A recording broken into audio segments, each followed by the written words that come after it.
Fouad Abdelmoumni, bonjour. Bonjour. L'an dernier, des vidéos de votre vie intime ont été envoyées à plusieurs de vos proches. Racontez-nous ce qui s'est passé.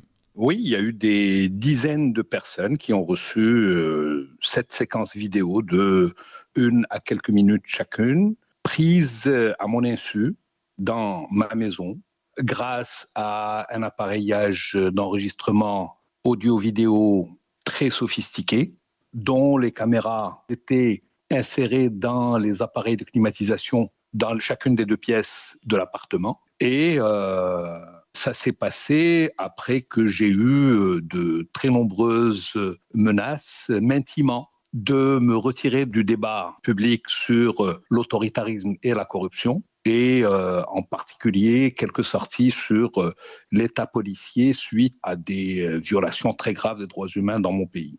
Alors, suite à l'envoi de ces messages, vous avez gardé le silence pendant un temps et puis vous avez tout révélé récemment. Est-ce que vous avez reçu des menaces depuis?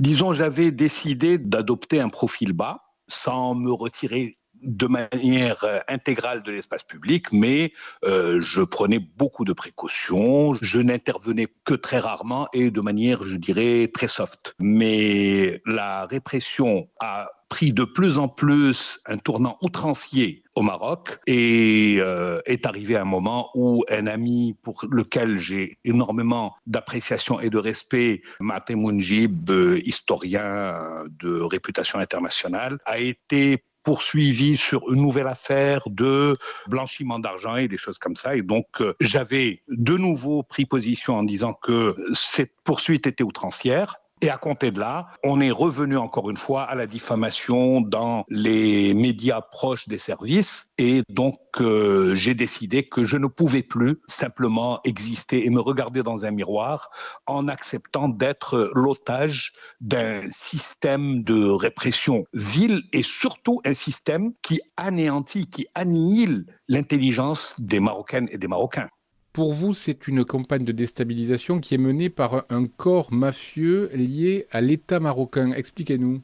Dans ce genre de comportement, on ne peut décortiquer le comportement des appareils mafieux que le jour où ils sont mis à nu. Aujourd'hui, ce qu'on a, c'est simplement les manifestations externes de ce comportement. Ces manifestations sont telles qu'il est avéré que ce sont des comportements mafieux, c'est-à-dire que c'est le racket, c'est la menace, c'est le comportement hors la loi, c'est l'intromission dans l'intimité des gens, c'est un comportement qui ne donne absolument pas lieu à reddition de comptes dans une impunité totale.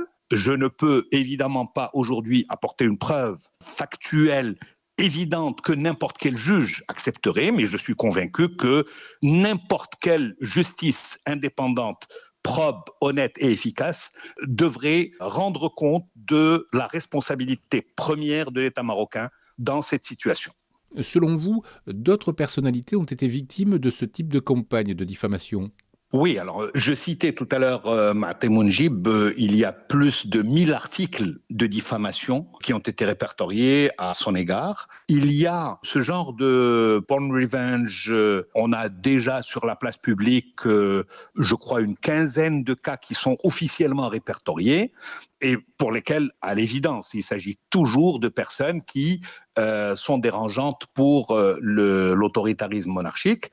Nous avons, disons, une situation où aujourd'hui, il n'existe plus d'espace pour une presse indépendante, pour des partis politiques autonomes, pour un débat public sain, serein et pouvant aller au fond des choses. Nous sommes de plus en plus dans une situation de dictature autoritaire et violente.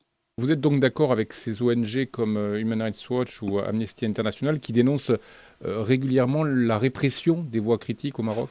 Absolument. Nous sommes heureusement sur, je dirais, unanimité du mouvement des droits humains, qu'il soit au Maroc ou à l'international, à dénoncer un resserrement absolument drastique des comportements répressifs illégitimes de l'État marocain. Ça s'est très fortement accéléré depuis 2014 et nous ne sommes toujours pas sortis de l'auberge. Fouad Abdelmoumni, merci.